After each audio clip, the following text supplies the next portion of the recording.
주님께서 여러분과 함께 마테오가 전한 거룩한 복음입니다. 그때 예수님께서 사도들에게 말씀하셨다. 사람들을 조심하여라. 그들이 너희를 의회에 넘기고 회당에서 채찍질할 것이다. 또 너희는 나 때문에 총독들과 임금들 앞에 끌려가 그들과 다른 민족들에게 증언할 것이다. 사람들이 너희를 넘길 때 어떻게 말할까, 무엇을 말할까 걱정하지 마라. 너희가 무엇을 말해야 할지 그때 너희에게 일러주실 것이다. 사실 말하는 이는 너희가 아니라 너희 안에서 말씀하시는 아버지의 영이시다. 형제가 형제를 넘겨 죽게 하고 아버지가 자식을 그렇게 하며 자식들도 부모를 거슬러 일어나 죽게 할 것이다. 그리고 너희는 내 이름 때문에 모든 사람에게 미움을 받을 것이다. 그러나 끝까지 견디는 이는 구원을 받을 것이다. 주님의 말씀입니다.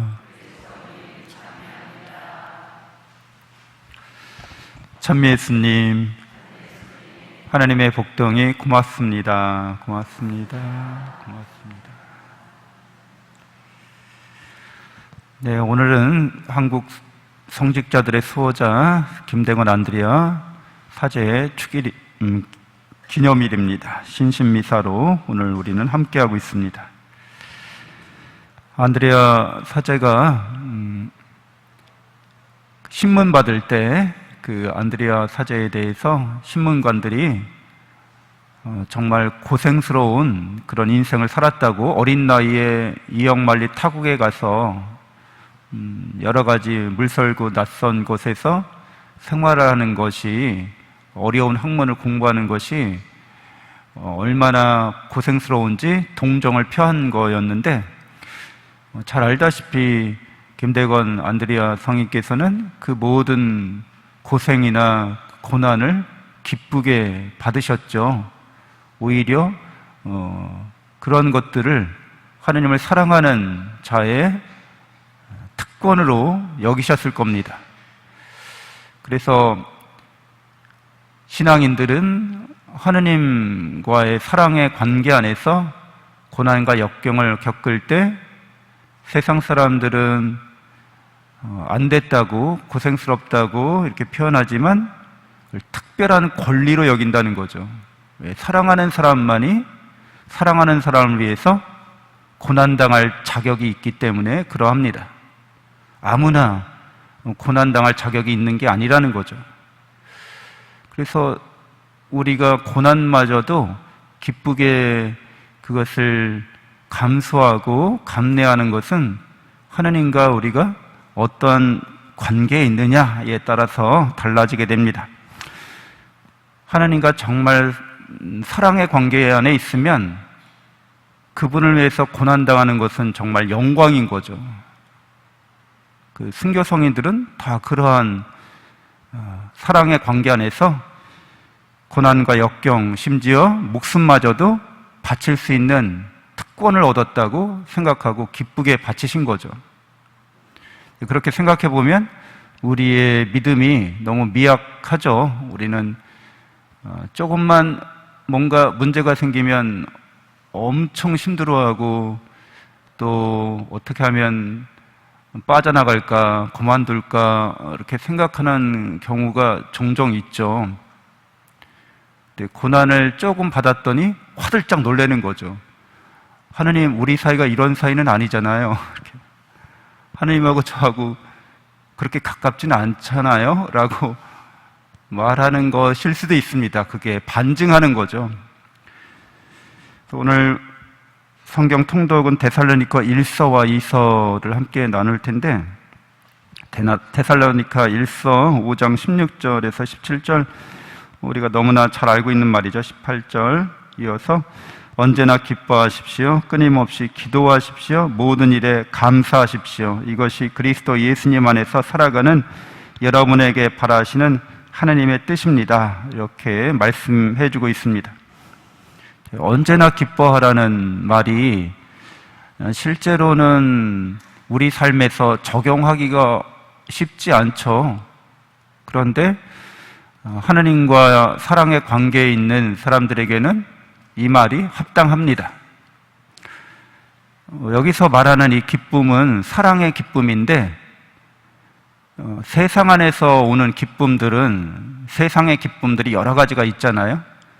근데 거긴 다 어떤 이유가 있고 조건이 있고 원인이 있습니다. 세상적인 이유나 조건이나 원인이라고 하는 거죠. 우리 아들이 뭐 좋은 점수를 받았어, 어떤 원인인 거죠.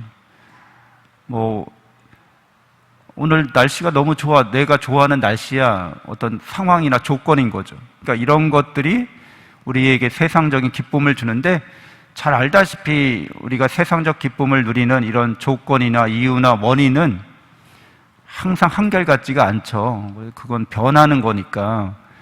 그래서 우리의 기쁨이 이제 그 조건이나 상황이나 원인이 변함에 따라서 더 이상 기쁨이 되지 않는 그런 경우를 우리는 우리 자신의 삶에서뿐만 아니라 다른 사람들의 인생에도 종종 발견합니다. 목격합니다.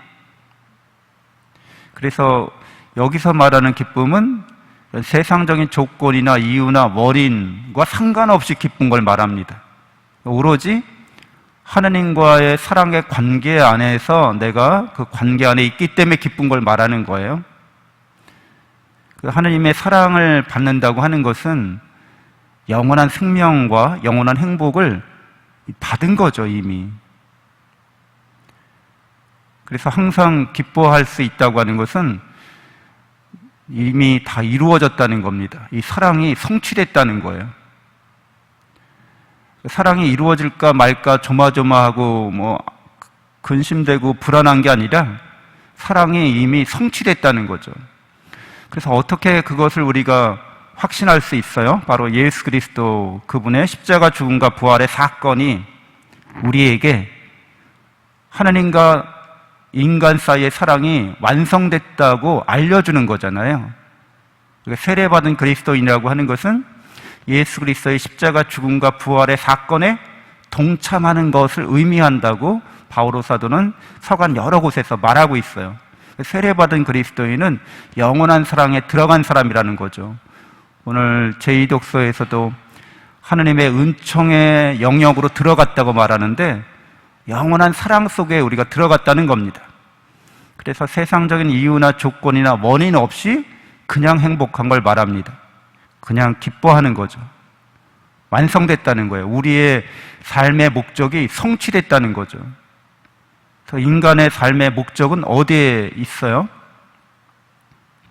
하나님을 사랑하는 데 있죠. 하나님과 사랑의 관계를 완성하는 데 있습니다. 예수 그리스도를 통해서 그게 성취됐기 때문에 그냥 하나님 생각만 하면 기쁜 거예요. 여러분이 영적인 거죠. 이 지금 이런 영적인 기쁨입니다. 그러니까 심리적인 기쁨은 조건이나 이유가 있어야만 하는 거예요. 반드시. 조건 없이 이유 없이 이렇게 행복하면, 이렇게 기뻐하면 미친 거죠, 일종의. 근데 영적인 기쁨은 이 세상 조건이나 이런 거하고 상관없이 기쁜 걸 말하는 거고, 영적인 기쁨이 없는데 그냥 조건 없이 사람이 기뻐한다. 그러면은 이 사람은 사실은 병원에 가야 할 사람이 되는 거죠. 왜냐하면 다 슬퍼하는데 혼자 막 장례식장에서 웃으면 안 되잖아요. 다들 결혼식장에서 기뻐하는데 혼자 막 울면 안 되잖아요. 그러니까 우리가 말하는 이 영적인 기쁨은 우리의 목적이 성취됐음을 깨닫고 확신하기 때문에 오는 것이죠. 그래서 이렇게 하나님을 사랑의 관계에 이렇게 깊이 들어간 사람, 은총으로 깊이 들어간 사람이 되는 것을 말합니다. 사랑하고 좋아하면 그냥 이런 상태를 우리가 경험하고 체험할 수 있죠. 심지어는 하느님이 아니라, 제가 주일 강론 때 말씀드렸는데 낚시하는 거를 예를 들었는데, 어떤 친구가 낚시를 너무 좋아해서 낚시터에 가면 그렇게 행복하대요. 근데 낚시 장비를 이렇게 다루고 이제 준비를 하는 그 과정도 너무 행복하다는 거죠. 나중에는 낚시 생각만 하면 그렇게 행복하다고 얘기합니다. 그러니까 하나님 생각만 하면 그냥 기뻐지는 거예요. 왜? 사랑이 성취됐기 때문에 우리의 목적이, 인생의 목적이, 존재의 목적이 완성됐다는 거죠. 예수 그리스도를 통해서. 그래서 기뻐할 수 있는 겁니다. 그리고 우리가 이 세상을 살아가는 이러저러한 일을 겪으면서 마음속에서 고난스러운 일, 고통스러운 일, 기쁜 일, 즐거운 일, 이런 여러저런 일을 겪지만 그 모든 일들에 우리의 마음이 사로잡히는 게 아니라 기쁜 일은 기쁜 일대로, 슬픈 일은 슬픈 일대로 하나님의 뜻이 드러나기를 바라는 게 바로 우리 기도 생활인 거죠. 우리 뜻을 이루어 주세요가 아니라 이런 우리가 겪는 모든 일에서 하나님의 사랑이 드러나게 해주세요. 다른 사람들에게 하나님의 사랑이 증거되게 해주세요. 이렇게 바치는 게 참된 기도의 정신인 거죠. 그래서 모든 일에 감사합니다. 무슨 일이든지 나에게 하나님의 사랑을 드러내고 열매 맺는데 유익하도록 그렇게 작용한다는 거죠. 잠시 눈을 감고 묵상하겠습니다.